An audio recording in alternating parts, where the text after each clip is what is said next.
To A1 TV Telugu news. ముందుగా headlines చూద్దాం.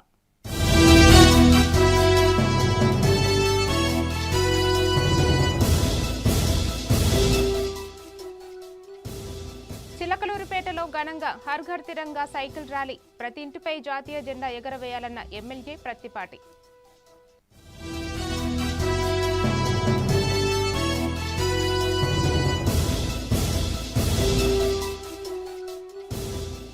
దళారీ వ్యవస్థను అరికట్టడమే కూటమి లక్ష్యం. సబ్సిడీ బియ్యం పంపిణీ కేంద్రాన్ని ప్రారంభించిన ఎమ్మెల్యే.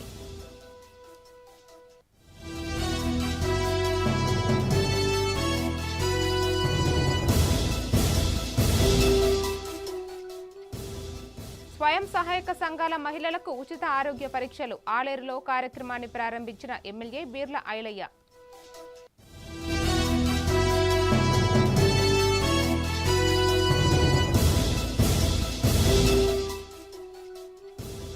మచిలీపట్నంలో అమరావతి ఛాంపియన్షిప్ ఎంపిక పోటీలు. కబడ్డీ పోటీలను ప్రారంభించిన కొనకళ్ళ నారాయణరావు.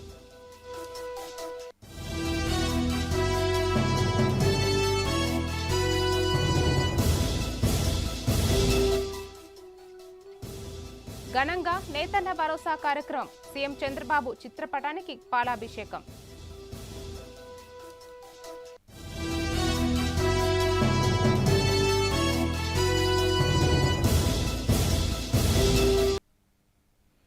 ఇక డీటెయిల్స్ చూస్తే పల్నాడు జిల్లా చిలకలూరుపేట నియోజకవర్గంలో స్వాతంత్ర దినోత్సవాన్ని పురస్కరించుకుని మున్సిపల్ ఆధ్వర్యంలో హర్ ఘర్ తిరంగా సైకిల్ ర్యాలీ నిర్వహించారు. మాజీ మంత్రి ఎమ్మెల్యే ప్రత్తిపాటి పుల్లారావు పాల్గొని ప్రతి ఇంటిపై జాతీయ జెండా ఎగురవేసి దేశభక్తి, జాతీయ ఐక్యతను పెంపొందించాలని పిలుపునిచ్చారు.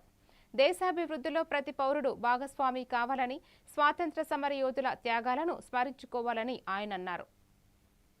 మోడీ గారు, రాష్ట్ర ముఖ్యమంత్రి చంద్రబాబు నాయుడు గారి పిలుపు మేరకు ఈరోజు ఘర్ ఘర్ తిరంగా కార్యక్రమాన్ని చిలకలూరుపేటలో మున్సిపల్ ఆధ్వర్యంలో ప్రారంభించడం జరిగింది. ఎందుకంటే ప్రతి ఒక్కరిలో దేశభక్తి భావాన్ని పెంపొందించాలి. దేశమంతా ఈ ప్రపంచంలోనే నెంబర్ 1 స్థానంగా ఎదిగేటువంటి దానికి ప్రధానమంత్రి తీసుకునేటువంటి నిర్ణయాలు ఏ విధంగానైతే ప్రపంచంలో గుర్తింపు పొందుతున్నాయో, ఆంధ్రప్రదేశ్లో చంద్రబాబు గారు తీసుకున్న నిర్ణయాలు భారతదేశానికి దిక్సూచిగా ఈనాడు ఆంధ్రప్రదేశ్ ముందు వరుసలో ఉంది. దాన్ని ఆంధ్రప్రదేశ్లో జరగకుండా, ఆంధ్రప్రదేశ్లో అటువంటి ఆలోచన తలెత్తకుండా చంద్రబాబు గారి కష్టం, లోకేష్ బాబు గారి కష్టం, పవన్ కళ్యాణ్ గారి యొక్క సహకారం ఈరోజు ఆంధ్రప్రదేశ్ని యువతకు ఒక ఆశ కల్పిస్తూ ఉంది. మేము చాడు స్వాతంత్రం కోసం ఎంతోమంది ప్రాణాలు అర్పించి త్యాగాలు చేసినటువంటి వారిని ఒకసారి గుర్తు చేసుకోవటం, వారిని స్మరించుకోవటం, ఆ విధంగా ప్రతి ఒక్కరిలో ఈ దేశం నాకేమిచ్చింది అనేది కాకుండా నేను ఈ దేశానికి ఏమి ఇచ్చాను అనేటువంటి భావన ప్రతి ఒక్కరిలో కలగాలి. విశాఖ జిల్లా పెందుర్తి రైతు బజార్లో సబ్సిడీ బియ్యం పంపిణీ కేంద్రాన్ని ఎమ్మెల్యే పంచకళ్ళ రమేష్ బాబు ప్రారంభించారు. రైతులకు గిట్టుబాటు ధర కల్పిస్తూ వినియోగదారులకు నాణ్యమైన బియ్యాన్ని తక్కువ ధరకు అందించడమే కూటమి ప్రభుత్వ లక్ష్యమని ఆయన తెలిపారు. రాష్ట్ర వ్యాప్తంగా రైతు బజార్ల ద్వారా సబ్సిడీ బియ్యంతో పాటు నిత్యావసర వస్తువులను అందుబాటులో ధరల్లో అందిస్తున్నామని పేర్కొన్నారు. పేద ప్రజలను కానీ మధ్యతరగతి, దిగువ మధ్యతరగతి ప్రజలందరికీ కూడా ప్రభుత్వ సేవలు అందాలి. పౌర సరఫరా శాఖ నుంచి వినూత్నమైన మన మార్పు, మంత్లీ మేము ఇచ్చే రైస్ కాకుండా పేదవారికి, వైట్ రేషన్ కార్డు వారికి ఇచ్చే రైస్ కాకుండా మార్కెట్లో ఉన్న ఫ్లక్చువేషన్ కూడా కంట్రోల్ చేయాలన్న ఒక ఆలోచనతో 68-70 రూపాయలు ఉన్న రైస్ని 52 రూపాయలకే అందించే ఒక కొత్త ప్రక్రియను కూడా తీసుకురావటం. ఇంట్లో వారికి మా మార్కెట్ యార్డ్ చైర్మన్ కానీ, వైస్ చైర్మన్ కానీ, సభ్యులకు కానీ అందరికీ మనస్ఫూర్తిగా అభినందనలు తెలియజేస్తా ఉన్నా. ప్రభుత్వం ఒక మంచి సంకల్పంతో చేసిన ఈ కార్యక్రమాన్ని పెద్ద ఎత్తున ప్రజల్లోకి తీసుకెళ్ళాలి. పేద ప్రజల్ని ఆదుకోవాలన్న సంకల్పంతో గౌరవ ముఖ్యమంత్రి కానీ, గౌరవ ఉప ముఖ్యమంత్రి కానీ చేస్తున్న ఈ కార్యక్రమానికి మా అధికారులు సిన్సియర్గా చిత్తశుద్ధితో ముందుకు తీసుకెళ్తున్నందుకు మనస్ఫూర్తిగా ఇంకొక రైతు బజార్ పెట్టామండి. ఆల్రెడీ శాంక్షన్ అయింది. గౌరవ అచ్చెన్నాయుడు గారు స్థలం చూపిస్తే 24 గంటల రైతు బజార్ ఇస్తానన్నారు. అదే విషయం కలెక్టర్ గారికి చెప్పాము. కలెక్టర్ గారు కూడా ఎంఆర్ఓకి డైరెక్షన్ ఇచ్చారు. ఏలూరు జిల్లా చింతలపూడి నియోజకవర్గం ఎర్రగుంటపల్లి గ్రామంలో విషాదం చోటు చేసుకుంది. ప్రమాదవశాత్తు విద్యుత్ షాక్ గురై ఒక రైతు పాడి గేదె అక్కడికక్కడే మృతి చెందారు. ఘటనకు సంబంధించిన పూర్తి వివరాలు తెలియాల్సి ఉంది. ప్రమాదానికి గల కారణాలు, నిర్లక్ష్యంపై అధికారులు విచారణ చేపట్టనున్నారు.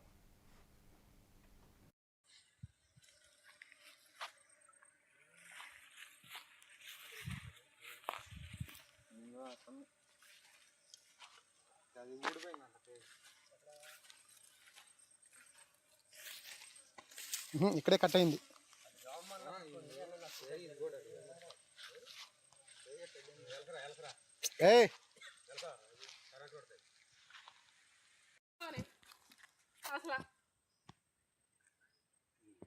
మరి ముసలాయనకు ముందు తలిగిందో గేదెకు ముందు తలిగిందో తెలియదు. కృష్ణా జిల్లా మచిలీపట్నంలో అమరావతి ఛాంపియన్షిప్ జిల్లా స్థాయి ఎంపిక పోటీలు ఉత్సాహంగా కొనసాగుతున్నాయి. అండర్-17, అండర్-23 విభాగాల్లో 12 క్రీడాంశాలకు జిల్లా జట్ల ఎంపిక చేపడుతుండగా కబడ్డీ జట్టు ఎంపిక పోటీలను ఏపీఎస్ఆర్టీసీ చైర్మన్ కొనకళ్ళ నారాయణరావు ప్రారంభించారు. క్రీడలకు కూటమి ప్రభుత్వం అత్యధిక ప్రాధాన్యతను ఇస్తోందని ఆయన తెలిపారు. 14వ తారీఖు వరకు జిల్లా స్థాయిలో నిర్వహిస్తూ ఉన్నారు. ఈ జిల్లా స్థాయిలో 17 సంవత్సరాల వరకు లోపు ఒక బ్యాచ్, 23 సంవత్సరాల లోపు వాళ్ళు ఇంకో బ్యాచ్గా 2 కేటగిరీగా క్రీడలు జరుగుతూ ఉన్నాయి. ఇందులో 12 క్రీడల మీద పోటీలు నిర్వహించారు. ఈ ₹1000 అన్ని క్రీడలకి ఇస్తారు. మరి దీనివల్ల రాష్ట్ర స్థాయిలో క్రీడలని ప్రోత్సహించడం అనేది కుటుంబ ప్రభుత్వం విజయవంతమైంది. దానికి గాను యువతలో చాలా ఉత్సాహం కేరింతలు పడతా ఉంది.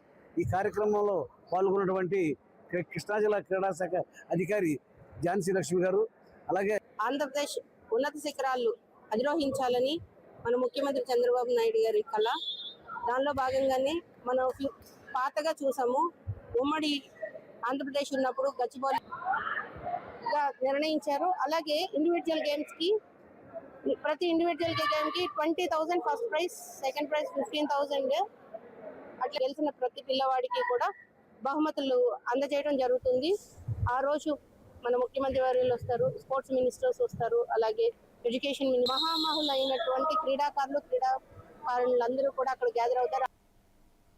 యాదాద్రి భువనగిరి జిల్లా ఆలేరు మండలం సారాజీపేటలో ప్రభుత్వ ఆరోగ్య కేంద్రంలో స్వయం సహాయక సంఘాల మహిళలకు తెలంగాణ డయాగ్నోస్టిక్స్ ఆధ్వర్యంలో ఉచిత ఆరోగ్య పరీక్షలను ప్రభుత్వ విప్ ఎమ్మెల్యే బీర్ల ఐలయ్య ప్రారంభించారు. మహిళల ఆరోగ్య పరిరక్షణకు ప్రభుత్వం ప్రత్యేక ప్రాధాన్యతని ఇస్తోందని, ప్రతి ఒక్కరూ ఈ సేవలను సద్వినియోగం చేసుకోవాలని ఆయన సూచించారు. మహిళలు కూడా గుర్తింపులోకి తీసుకురాలి. నిజంగా మన రేవంత్ అన్న మహిళల ఆత్మగౌరవం నుంచి ఆలేరులో చైతన్యవంత గ్రామం, పెద్ద గ్రామం షారాజ్కోట్లో చేయడం సంతోషం. దానికి సభాధ్యక్షులు, గ్రామ సర్పంచ్ మధు గారికి, దీన్నంతా మరి రేపు తెలంగాణ మొత్తం ప్రచారం చేసి చూపే మా మీడియా మిత్రులకు కూడా ఇస్తుందని మరి మన రేవంత్ అన్న ఇక్కడ మీ అందరినీ లక్ష్మీదేవులుగా చేసుకుంటూ మరి ఆరోగ్యవంతంగా ఉండాలి. ఆ ఇంట్లో మహిళ, ఆ గృహిణి ఆరోగ్యంగా ఉంటే ఇల్లంతా కూడా ఆరోగ్యంగా ఉంటుంది. ఇంట్లో మొగడికి జ్వరం వచ్చినా ఏం కాదు, కానీ మహిళకి జ్వరం వస్తే ఆ పిల్లలు చూసుకుంటూ ఉన్నారు. ప్రోగ్రామ్ స్టార్ట్ చేసినాం. మరి గౌరవ ముఖ్యమంత్రి గారు విద్యకు వైద్యానికి పెద్దపీట వేసి మహిళల ఆరోగ్యమే ముఖ్యమని చెప్పి ఈ 30 రకాల టెస్టులు, అది కూడా ఏ మహిళ టెస్ట్ చేసుకుంటే వారికే గోప్యత ఉంచుతారు. పప్పు ధాన్యాలు ఎక్కువ, దాంట్లో విటమిన్స్ ఉన్నాయి కాబట్టి దానికోసమే మన ప్రభుత్వం ప్రతి ఒక్క మహిళ ఆరోగ్యం ఈ ప్రభుత్వ బాధ్యత అని చెప్పి మన పెద్దన్న రేవంత్ అన్న ఇలా 30 రకాల టెస్టులు ₹1 లేకుండా ఈ టెస్టులు మనం బయట పోయి చేసుకుంటే 5 నుంచి 10,000 రూపాయలు అవుతాయి.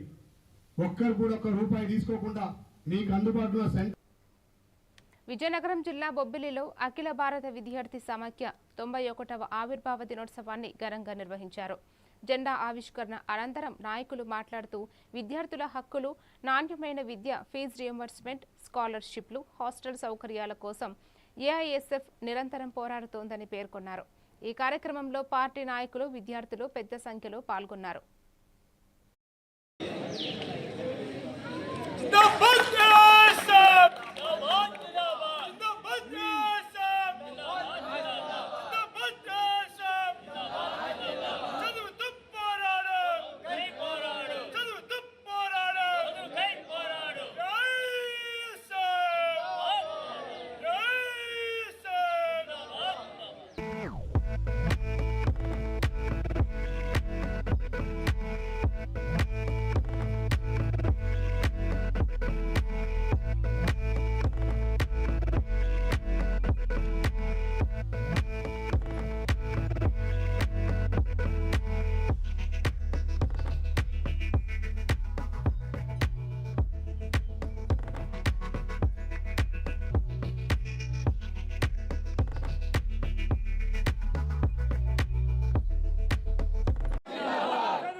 శ్రీకాకుళం జిల్లా పాతపట్నం మండలం కాగువాడ గ్రామంలో నేతన్న భరోసా కార్యక్రమాన్ని ఘనంగా నిర్వహించారు. ఈ కార్యక్రమంలో ఎమ్మెల్యే మామిడి గోవిందరావు పాల్గొని చేనేత కార్మికులతో కలిసి ముఖ్యమంత్రి నారా చంద్రబాబు నాయుడు చిత్రపటానికి పాలాభిషేకం చేశారు. చేనేత కార్మికుల సంక్షేమం, ఆర్థికాభివృద్ధికి ప్రభుత్వం కట్టుబడి ఉందని, నేతన్నలకు ఎల్లప్పుడూ అండగా ఉంటుందని ఎమ్మెల్యే తెలిపారు. జై మామిడి గోవిందరావు గారికి, జై మామిడి గోవిందరావు గారికి, జై మామిడి గోవిందరావు గారికి, జై తెలుగుదేశం. సార్ ఒకసారి జై సార్, జై సార్ సార్ ఒకసారి జై చంద్రబాబు, జై లోకేష్ బాబు. సార్ ఒకసారి చూడండి సార్, అలాగా సార్ అందరు చూడండి, అందరూ ఒకసారి చూడండి సార్. చంద్రబాబు నాయకత్వం, చంద్రబాబు నాయకత్వం, చంద్రబాబు నాయకత్వం, మామిడి గోవిందరావు నాయకత్వం, మామిడి గోవిందరావు నాయకత్వం. సార్ ఒకసారి చూడండి సార్ అందరూ.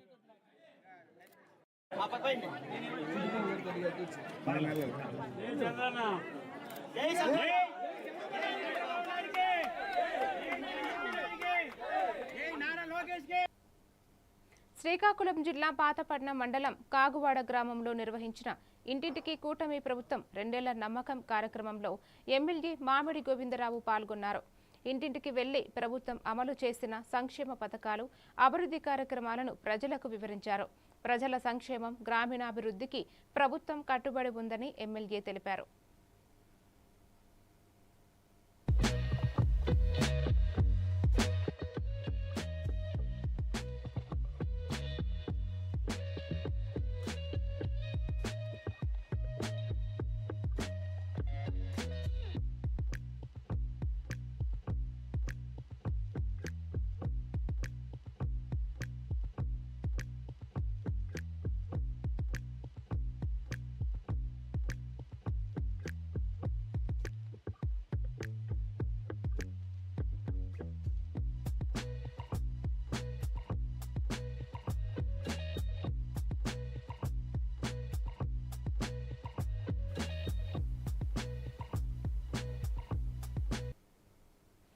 ఏలూరు జిల్లా కలెక్టరేట్ వద్ద వీఆర్ఏలు పే స్కేల్ అమలు చేయడంతో పాటు వీఆర్ఓలుగా ప్రమోషన్లు కల్పించాలని డిమాండ్ చేస్తూ ధర్నా నిర్వహించారు.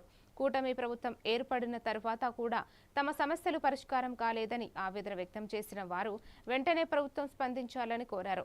డిమాండ్లు నెరవేర్చకపోతే ఈ నెల 17, 18, 19 తేదీల్లో భారీ ఎత్తున దీక్షలు చేపడతామని హెచ్చరించారు.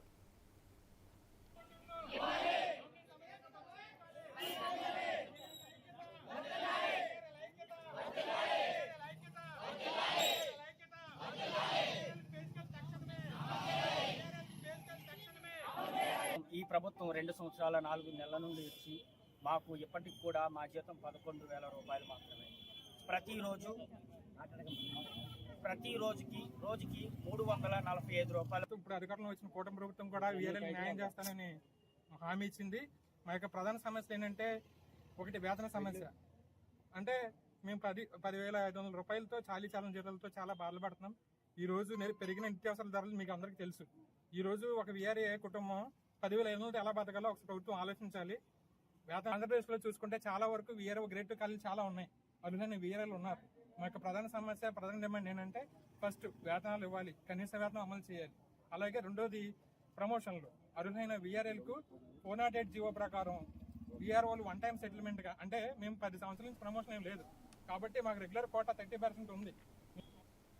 విశాఖ జిల్లా పెందుర్తి కమ్యూనిటీ హెల్త్ సెంటర్లో తల్లి బిడ్డ ఎక్స్ప్రెస్ వాహనాన్ని ఎమ్మెల్యే పంచకర్ల రమేష్ బాబు ప్రారంభించారు. తల్లి శిశువుల ఆరోగ్య భద్రతకు కూటమి ప్రభుత్వం పెద్దపీట వేస్తోందని, ప్రభుత్వ ఆసుపత్రుల్లో నాణ్యమైన వైద్య సేవలను మరింత బలోపేతం చేస్తున్నామని ఆయన తెలిపారు. కాన్పు అనంతరం తల్లి శిశువులను సురక్షితంగా ఇంటికి చేర్చడమే ఈ సేవ ప్రధాన లక్ష్యమని పేర్కొన్నారు. ఇది ప్రజాప్రభుత్వం, ప్రజలకు మేలు చేసే ప్రభుత్వం అని చెప్పి మరొక ఉదాహరణగా నిన్ననే రాష్ట్ర వ్యాప్తంగా తల్లి బిడ్డ ఎక్స్ప్రెస్ అనే కార్యక్రమాన్ని ప్రారంభించుకోవటం.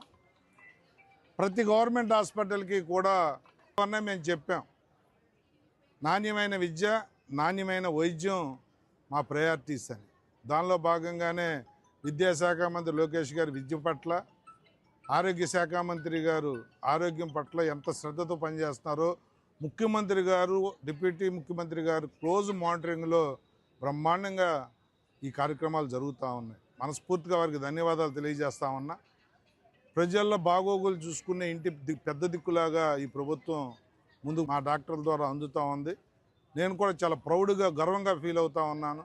ఒక ప్రభుత్వ ఆసుపత్రి నుంచి అంత గొప్ప రిపోర్టులు రావడం అనేది మా అందరికీ గర్వకారణం. మా డాక్టర్లు కానీ, మా హాస్పిటల్ కమిటీ సభ్యులను కానీ మనస్ఫూర్తిగా అభినందిస్తూ ఉన్నాను. ఏదో పోస్ట్ వేసారులే అని చెప్పి ఇంటి దగ్గర కూర్చోకుండా మా హాస్పిటల్ కమిటీ సభ్యులందరూ కూడా ప్రతిరోజు హాస్పిటల్లో జరుగుతున్న కార్యక్రమాలను మానిటర్ చేయడంతో పాటు ఒక మోటారు అడిగారు, బోర్ అడిగారు. వారం రోజుల్లోనే దీన్ని మనం ఇవ్వాలి, మీరు మానిటర్ చేయండి. మండల నిధుల నుంచి ఒక బోర్ ఇస్తాను. అలాగే ఏదైతే ఎంపీ గారు ఇస్తా ఉన్నారో ఆర్ఓ ప్లాంటు, అది ఇమీడియట్గా కూడా ఒకటి శాంక్షన్ ఇప్పిస్తాను.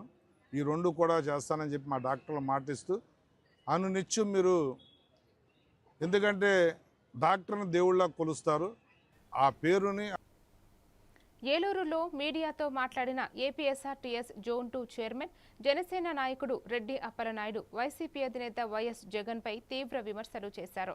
రాష్ట్రంలో అల్లకల్లోలం సృష్టించి శాంతి భద్రతలకు విఘాతం కలిగించే ప్రయత్నం చేస్తున్నారని ఆరోపించారు. కూటమి ప్రభుత్వం సంక్షేమం, అభివృద్ధిపై దృష్టి సారించిందని, అసెంబ్లీలో ప్రజా సమస్యలపై చర్చించాలని ప్రతిపక్షానికి సూచించారు. వైఎస్ జగన్మోహన్ రెడ్డి గారు ఆధ్వర్యంలో కుట్రలు జరుగుతూ ఉన్నాయి.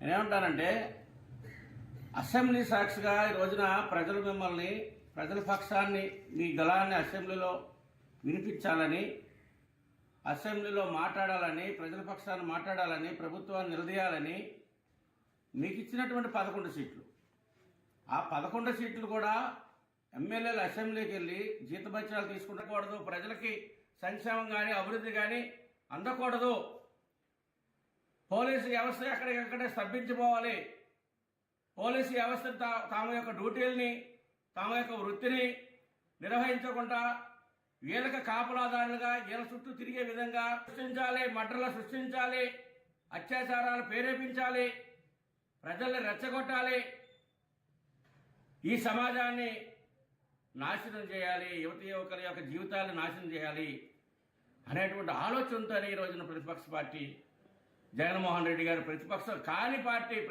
కాని ప్రతిపక్ష పార్టీ జగన్మోహన్ రెడ్డి గారి యొక్క టీం తెలుసుకొని జ్ఞానంతో రాష్ట్రం కావాల్సినటువంటి విషయాలను సూచించండి, సలహాలు ఇవ్వండి. మళ్ళీ ప్రజల అవకాశం వచ్చినప్పుడు, ప్రజలకు మీరు నిర్ణయించినప్పుడు, ప్రజలు తెలుసుకున్నప్పుడు, మీరు అవసరం ఈ రాష్ట్రానికి అనుకున్నప్పుడు. నిర్మల్ జిల్లా కలెక్టరేట్ కార్యాలయంలో సిఐటియు ఆధ్వర్యంలో బీడీ కార్మికులకు పీఎఫ్ ఆధారంగా అర్హులందరికీ జీవన భృతి కల్పించాలని వినతి పత్రం అందజేశారు. కటాఫ్ నిబంధనలు తొలగించి ప్రతి అర్హ బీడీ కార్మికులకు పెన్షన్ ఇవ్వాలని, ఈ నెల 15 నుంచి ప్రారంభమయ్యే ఆన్లైన్ దరఖాస్తుల్లో బీడీ కార్మికులకు అవకాశం కల్పించాలని నాయకులు డిమాండ్ చేశారు. కాబట్టి బీడీ కార్మికులకు త్వరలోనే ఆన్లైన్లో అప్పమని చెప్పేసి కూడా అన్నారు. మేనిఫెస్టోలో కూడా పెట్టారు. ఇప్పటిదాకా కూడా ఏమి అడిగినా కూడా ఇవ్వడం లేదని చెప్పేసి ఈరోజు బీడీ కార్మికుల మందరం ఇక్కడ నిర్మల్ జిల్లాలో ధర్నా నిర్వహించడం జరిగింది. కాబట్టి ఈ సందర్భంగా ముఖ్యంగా ప్రభుత్వాన్ని కోరడం ఏంటంటే, బీడీలు చేస్తూ ఉంటే అనేకమైనటువంటి రోగాలు రావడం, రోగాలకు గురై డబ్బులు లేని పరిస్థితిలో కొంతమంది కార్మికులు మరణించదని చెప్పుకొని బీడీలు చేయడం కూడా జరుగుతుంది. కాబట్టి వెంటనే ఈ బీడీ పింఛను వాళ్లకు పింఛన్ ఇచ్చే విధంగా ఆన్లైన్ విధాన్ని తొందర ఓపెన్ చేస్తే బాగుంటుందని చెప్పేసి ఈరోజు రాష్ట్ర ప్రభుత్వాన్ని కోరుతున్నాం. జీవన భృతి కల్పించేంత వరకు, జీవన భృతి కల్పించేంత వరకు, రాష్ట్రపతి ఎన్నికల హామీని 4016 రూపాయలు పెంచేంత వరకు. సిద్దిపేట జిల్లా గజ్వేల్లో లయన్స్ క్లబ్ సౌజన్యంతో అమావాస్య అన్నదాన కార్యక్రమాన్ని నిర్వహించారు. ఇటీవల పరమపంచిన లయన్ నాగేందర్ స్మారకార్థం ఈ కార్యక్రమాన్ని చేపట్టినట్లు లయన్స్ క్లబ్ సభ్యులు తెలిపారు. మానవ సేవే మాధవ సేవ అనే లక్ష్యంతో సేవా కార్యక్రమాలు కొనసాగిస్తున్నామని పేర్కొన్నారు. కార్యక్రమంలో స్థానిక ప్రజాప్రతినిధులు, లయన్స్ క్లబ్ సభ్యులు, ఆర్యవైశ్య సంఘం నాయకులు పాల్గొన్నారు.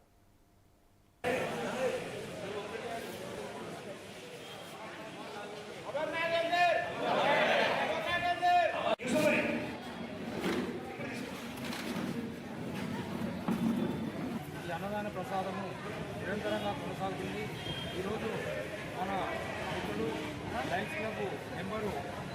నరేందర్ గారి జ్ఞాపకార్థం ఈ యొక్క అన్నదాన ప్రసాదం మన పీపుల్కి ఈ పెద్దలు అమర్నాథ్ సార్ గారు రావడం జరిగింది. వారికి కూడా స్వాగతం తెలియజేస్తూ ఈ యొక్క అన్నదాన కార్యక్రమం నిరంతరంగా గజ్వేల్లో ఏర్పాటు చేయడం అనేది తెలంగాణ. సాయంత్రం అల్పాహారాలు, ఉదయము భోజనాలు చాలా గుళ్ళల్లో ఏర్పాటు చేయడం జరుగుతుంది.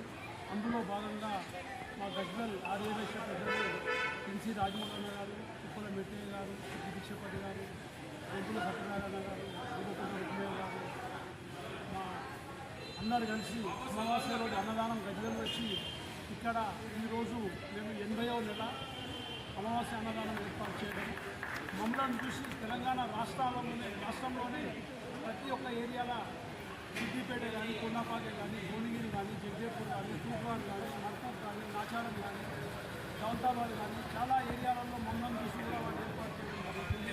అందులో భాగంగా మా శ్రీకాకుళం జిల్లా అరసవల్లి కూడలిలో కాకినాడ ఆదిత్య మహిళా డిగ్రీ కళాశాలలో జాతీయ గ్రంథపాలకుల దినోత్సవాన్ని ఘనంగా నిర్వహించారు. ఈ సందర్భంగా డైరెక్టర్ బిఎస్ చక్రవర్తి, ప్రిన్సిపల్ శివశంకర్ మాట్లాడుతూ ప్రతి గ్రంథాలయం ఒక దేవాలయమని, విద్యార్థులు పుస్తక పఠనంపై ఆసక్తి పెంచుకోవాలని సూచించారు. గ్రంథపాలకుడు విద్యార్థులకు మార్గదర్శిగా ఉండాలని డాక్టర్ ఎస్ఆర్ రంగనాథన్ సేవలను కొనియాడారు. కార్యక్రమంలో అధ్యాపకులు, విద్యార్థినులు పాల్గొన్నారు. అలాగే ఒక బుక్ వాల్యూ అనేది ఎలా పెరుగుతుందని కూడా అతను లాస్ట్ పెట్టి చెప్పాడు. అంటే సాధారణ బుక్ అంటే ఏంటి, 250 రూపాయలు కొంటే 250 రూపాయలు అనుకుంటాం, కానీ అది ఎన్నిసార్లు చదువుతుంటే దాని వాల్యూ అన్నిసార్లు పెరుగుతుంది. ఇద్దరు చదివితే 500 అవుతుంది, ముగ్గురు చదివితే 750 అవుతుంది, నలుగురు చదివితే 1000 రూపాయలు అవుతుంది. సో దట్స్ మీకు ఎప్పుడైనా లైబ్రరీ గారు ఒక బుక్ పోతే మీకు రూల్ ప్రకారం అయితే దాని వాల్యూ ఎక్కువ కట్టించారు, ఎందుకంటే అంతమంది లాస్ అయిపోయారని చెప్పడం కోసం.